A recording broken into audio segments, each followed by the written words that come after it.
Bismillah. Qala Imam Ibn Athaillah Sakandari rahimallahu taala nafa'ana Allahu bihi wa bi ulumihi wa bi ulumi masyaikhihi wa talamidatihi fid dharaini amin, sampai kepada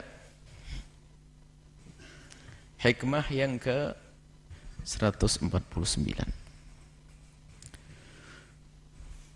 Imam Ibn Athaillah di hikmahnya ini belum menyampaikan. Kalau kemarin bicara tentang dari mana sih datangnya nur qalbi itu. Cahaya di hati menjadikan orang itu beriman, bertakwa, senang kebaikan, benci kemungkaran, ada nur di dalam hati. Ya kan? Matala'il anwar, dari mana sumbernya? Dari hati. Kemarin disebutkan. Berarti disinilah ada nur. Dan nur dibahas lagi tentang nurun mustauda'un fil qulubi. Adapun cahaya yang ada di dalam hati tersebut, madaduhu, sumbernya adalah, asalnya adalah minan nuril waridi, dari cahaya yang datang min khazainil ghuyubi, dari yang gaib. Yang gaib ini adalah pemberian dari Allah. Maksudnya gaib bukan sesuatu yang bisa kita lihat, akan tapi ini rahasia Allah. Nur di dalam hati seorang hamba ini adalah pemberian dari Allah. Tapi nur ini diambil dari mana nanti? Rentetan ilmu. Allah nurus samawati. Allah yang memberikan cahaya di semesta semuanya. Cahaya hissi dan maknawi. Hissi yang kita lihat ini cahaya. Tapi tidak membahas masalah hissi, tapi ini adalah maknawi. Cahaya maknawi yang paling agung yang Allah turunkan adalah di hati baginda Nabi Muhammad sallallahu alaihi wasallam. Dan bisa saja ini disebut dengan nur Muhammadi. Cahaya yang Allah berikan di hati baginda Nabi Muhammad sallallahu alaihi wasallam. Cahaya yang ada di hati baginda Nabi akan memancar. Dan tentunya cahaya ini nanti akan memancar kepada seluruh perilaku baginda Nabi. Dan memang begitu nanti. Maka bagi siapapun yang ingin mengambil atau beriktibas, mengambil cahaya tersebut, maka tidak mungkin kecuali sambung dengan baginda Nabi dengan dua cara.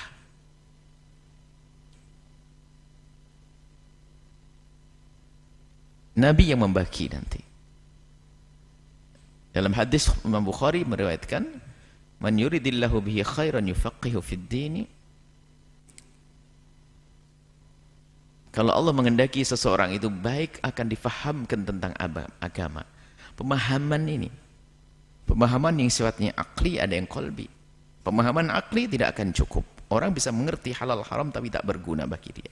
Tapi faham qalbi. Nah, inilah nur. Nur ada di hati ini yang kita cari. Maka ma'rifat, arif billah lebih tinggi dari alim pangkatnya dalam ahli tasawuf. Kalau sudah maqam ma'rifah, itu adalah sumbernya dari hati. Kalau ilm dari akal, maka akal. Sehingga ilmu yang diketahui dengan akalnya, kalau tidak dibarengi dengan keinsafan dan kesadaran hatinya, maka ilmu itu akan menjadi liar. Tidak akan bertambah dekat kepada Allah dengan ilmunya. Dan alangkah banyaknya orang mengerti halal haram, akan tapi masih saja dia melakukan yang haram. Nah, dalam hadis tersebut dilanjutkan, innama anal qasim wallahu yu'ti. Nabi hanya membagi saja. Pemberi sesungguhnya adalah Allah. Nurus samawati, yang yunawwir, nur munawwir, memberikan cahaya. Yang memberikan cahaya ke hati baginda Nabi adalah Allah, dan Nabi membagi. Sehingga lihat pesan-pesan Nabi dari wahyu yang diucapkan dari firman Allah ataupun dari hadis-hadis Nabi, itu adalah pancaran daripada nur yang Allah titipkan di hati. Bisa dalam bentuk wahyu. Sehingga akan kemudian setelah itu akan menjadi satu perilaku baginda Nabi SAW. Maka Nabi dengan begitulah membagikan nur kepada siapapun. Innama anal qasimu. Allahu yu'ti, Allah yang memberi, saya membagi-bagi. Maka siapa yang akan mengambil, siapapun berhak mengambil bagian ini dari Nabi sebanyak-banyaknya. Maka ada dua kunci tadi. Kalau ingin mendapatkannya, harus sambung dengan Nabi bil qalb, dengan hati, yaitu terus memperbaharui kecintaannya, menguatkan kecintaan kepada baginda Nabi Muhammad SAW bil qalb, dengan hati. Kemudian setelah itu harus sifat perilaku zahir Nabi harus kita tiru. Termasuk urusan hati, bagaimana Nabi mengajarkan kita agar kita menjadi seorang yang penyabar, seorang yang mudah memaafkan, menjadi seorang yang dermawan. Ini kan semua pendidikan dari Nabi yang sifatnya hati. Dermawan action tidak berlaku. Dari ini, dari hati. Kalau sudah orang hatinya dermawan, dia akan menjadi dermawan secara zahir. Tapi sebaliknya, orang dermawan secara zahir belum tentu dia dermawan. Karena bisa saja dia memberi karena memang betul dia berharap kembalinya lebih gede daripada yang diberikan. Sementara dia pelit sebetulnya. Ini dari hati, pancaran di hati seseorang. Nah, kalau sudah seperti itu, maka memancar dari di hati seseorang nur, cahaya, maka secara otomatis ini nanti akan membentuk seseorang seperti yang diterangkan pada hikmah yang lalu. Hanya ini Imam Ibn Attal As-Sakandar ingin memperjelas lagi bagaimana kita akan menghadirkan nur tersebut. Pintunya adalah untuk sampai kepada nur. Nur yang agung adalah sambung dengan Nabi Muhammad SAW. Nah, kalau sudah orang ada mendapatkan nur seperti ini, apa buahnya? Lanjut, ini sebagian para pensyarah hadis, ini hikmah nurun yakshifu itu adalah dijadikan hikmah yang selanjutnya. Akan tapi secara makna sangat layak kalau dijadikan satu. Lanjutannya adalah nurun, dan itu nur yang ada di dalam hati tadi, yakshifu laka, akan menyingkap bagimu bihi, dengan cahaya tersebut Allah akan menyingkap, Allah akan membuka tabir bihi, dengan nur tersebut, an awsafihi, tentang sifatnya. Nah, ini masalah tajalli Rabbil Alamin. Bagaimana Allah menampakkan dirinya. Ingat, kalimat menampakkan diri jangan dianggap seperti jelmaan yang selama ini yang sering nonton sinetron horor itu. Bukan, naudzubillah, bukan begitu. Maksudnya tajallillah, kan kemarin disebutkan masalah takhalli, tahalli, tajalli. Allah menampakkan diri pada makhluknya, maksudnya sifat kasih sayang Allah. Sebab Allah tidak bisa dilihat, sudah jelaskan pada pertemuan yang lalu, Allah tidak bisa dilihat oleh siapapun di dunia, tapi hanya dilihat oleh ahli iman nanti di akhirat. Jadi kalau disebut tajallillah itu bukan berarti Allah menampakkan lalu kelihatan begitu, tidak. Akan tetapi Allah akan tampak bagi arifinnya, ahli makrifatnya, Allah akan tampak pada apapun yang bertebaran di semesta ini. Itu arif billah. Nah, yang bisa menjadikan seseorang melihat itu sebagai tajallillah, penampakan Allah, adalah karena adanya nur di dalam hati. Makanya nurun yakshifu bihi lak. Maka cahaya yang di dalam hatimu itu menjadikan dirimu bisa tahu tentang sifat-sifat kamalillah, sifat jalalillah, sifat kesempurnaan Allah dan sifat keagungan Allah. Dan tidak akan bisa faham makna itu semuanya kecuali dari hati yang penuh dengan cahaya tersebut. Jadi nur di dalam hati kita itu akan menjadikan kita kenal sifat-sifat Allah. Dikatakan yakshif laka bihi an awsafi, dan ini adalah idaman teragung, harapan teragung bagi pencari ridho Allah sampai kepada maqam ini. Maqam mengenal sifat-sifat Allah. Ternyata tidak sampai di situ. Wa nurun yakshifu laka bihi an atharihi.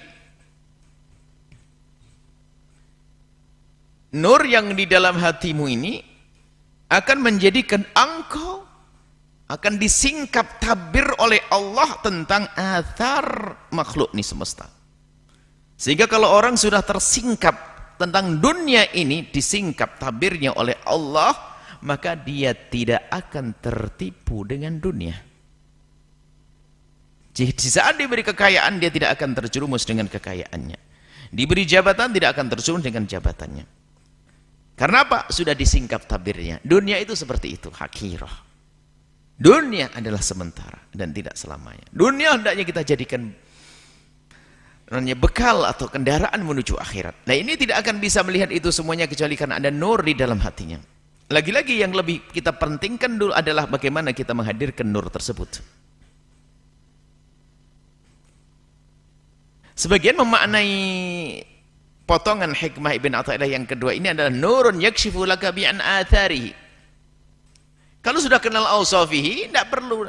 Tapi kenalnya awsaf Allah, sifat Allah adalah di saat dia mengenali betul tentang sifatnya makhluk Allah. Makhluk Allah adalah punya sifat, semuanya adalah naqas, kurang. Sifat Allah kamal. Termasuk wa nurun yakshifu laka bi'an atharihi, ini adalah termasuk kasyaf yang selama ini diceritakan kasyafnya seorang arif billahi tentang makhluk. Maka itu adalah martabat rendah, bukan impian bagi kekasih Allah. Ahli tahqiq dikatakan oleh pensyarahnya ada. Ahli tahqiq tidak mencari kasyaf di sisi ini. Kasyaf apa? Tahu apa yang akan terjadi, tahu di mana kejadian di tempat, tahu kasyaf, melihat kasyaf. Kita selama ini sering melihat kasyaf. Ternyata bukan kebanggaan bagi kekasih Allah, karena itu martabat. Yang mereka rindukan adalah puncak harapan mereka para ahli tahqiq adalah al-kashfu an awsafihi, tentang sifat-sifat Allah, bukan an atharihi, bukan urusan makhluk. Nah, ini bagi yang sudah di dalam hatinya ada nur tersebut, di dalam hatinya ada cahaya, maka seorang hamba akan mudah mengenali apapun yang ada di semesta ini, an athari athar. Bahkan sehingga yang namanya kenal atharnya akan menjadikan kenal awsafillah. Ya tentu, karena apa? Sumbernya dari nur yang sama, dari nur yang ada di dalam hati. Sehingga nur di dalam hatimu itu akan bisa menjadikan dirimu kenal sifat-sifat Allah, dan akan menjadikan dirimu kenal sifat-sifat dunia tentang athar, tentang makhluk, yang akan menjadikan engkau semakin kenal Allah. Ini pembahasan ahli tasawuf, bukan ahli akidah. Pembahasan ahli akidah adalah bagaimana mengenal Allah dengan makhluknya adalah untuk bab istidlal akli, bukan dzauqi, bukan wijdani. Jadi istidlal misalnya apa? Istidlal akli. Jadi dengan adanya semesta inilah maka kita yakin adanya Allah. Itu kan akli. Dan ini harus dilewati ini, dan ini harus tahu, dan ini harus benar. Akan tetapi ini tidak jaminan seorang tunduk loh ya. Itu kan hanya sekedar pemikiran akliyah saja. Sehingga betul Imam Ghazali dalam Muqaddimah Ihya, dalam risalah Qudsiyahnya, beliau menyampaikan bahasanya nggak cukup kita mengasah akal kita untuk kenal Allah, nggak akan cukup. Akan tapi itu mengasah hati kita agar kenal Allah tidak cukup. Untuk kita mengenal Allah yang sesungguhnya tidak cukup dengan dialog akal. Bahkan kadang harus kita beri kesempatan hati ini, akal sebentar. Oke, akal harus. Imam Ghazali adalah ahli di dalam urusan akliyat. Beliau adalah pendekar di dalam urusan akliyat. Jagonya dalam urusan mantek, dalam urusan falsafah. Beliau yang meruntuhkan pemikiran-pemikiran falsafah. Filosof runtuh di hadapan Imam Ghazali. Tapi pun demikian beliau mengatakan bahwasanya untuk kenal Allah ternyata justru sangat tidak bisa kalau hanya menggunakan akal saja. Tapi perlu diberi kesempatan, kata Imam Ghazali, berikan kesempatan dirimu untuk menyebut nama Allah, berzikir. Ada bi dzikrillah tatmainnul qulub. Innamal mu'minun alladzina idza dzukirallahu wajilat qulubuhum wa idza tuliyat 'alaihim ayatuhu zadatum imana. Membaca Al-Qur'an, berzikir, melakukan ibadah, itulah penguatnya. Tidak cukup dengan akal. Alangkah banyak orang meyakini akan adanya Tuhan dengan dialog akliyahnya, tapi dia tidak pernah takut kepada Allah. Itu pembahasan pakar akidah. Tapi di sini bahasan masalah nur ini adalah masalah athar makhluk ini adalah bagaimana mengenal makhluk ini sebagai sesuatu yang sifatnya fana, dan jangan sampai aku tertipu dengannya. Itu nur yang difahamkan oleh ahli tasawuf. Nur di sini pembahasannya, bukan bahasan ahli akidah. Ahli tasawuf bahas masalah nur, cahaya di sini yang menjadikan seorang hamba bisa dibukakan oleh Allah dengan nur tersebut akan makhlukat, sehingga dia akan tertipu dengan makhlukat, dan dengan itu maka dia akan kenal ausaf Rabbil Alamin, sifat-sifat Allah Subhanahu wa taala.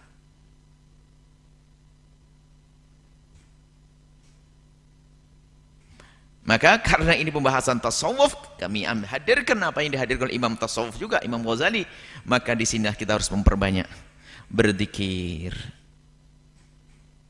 membaca salawat agar sambung dengan baginda Nabi, menyisihkan waktu kita di tengah malam untuk ngadu kepada Allah. Jangan sampai seorang menuntut ilmu tertipu, ilmu saja. Akan tapi tidak pernah hatinya terenyuh, tidak pernah hatinya tersentuh dengan satu tausiah atau nasihat. Keras hatinya, hati yang qasi, hati yang keras, tidak akan bisa menerima tausiah. Dialog hebat, ilmu halal haram ngerti, Masya Allah, tapi yang terpenting dari itu adalah setelah mengerti halal haram, dia meninggalkan yang haram dan hanya mengambil yang halal. Inilah yang bisa kami hadirkan dalam hikmah ini, bahwasanya yang kemarin sampaikan sumber daripada cahaya adalah di dalam hati, dan cahaya di dalam hati ini adalah bagaimana untuk menghadirkannya ada dengan dua cara. Sambung dengan makhluk yang diberi oleh Allah, nur al-akbar, nur yang sangat agung di dalam hatinya, yaitu baginda Nabi. Cara sambungnya adalah dengan cara zahir, ikuti sunnah-sunnah, ikuti zahir Nabi SAW. Jadi menjalankan sunnah-sunnah zahir, kemudian setelah itu adalah sunnah batin, sambung hati ke Rasulullah, mahabbah, cinta kepada Nabi SAW, dengar pendidikan dari Nabi. Setelah begitu, maka nanti akan muncul nur di hati kita. Setelah muncul nur di hati kita, maka dengan nur ini Allah yakshifu laka bihi awsafahu, yakshifu laka bihi atharahu. Inilah orang arif billah, orang yang kenal Allah, yang disebut dengan wali kekasih Allah, minal arifina billahi subhanahu wa ta'ala, orang yang kenal Allah dengan sesungguhnya, atau yang disebut dengan ahli ma'rifat.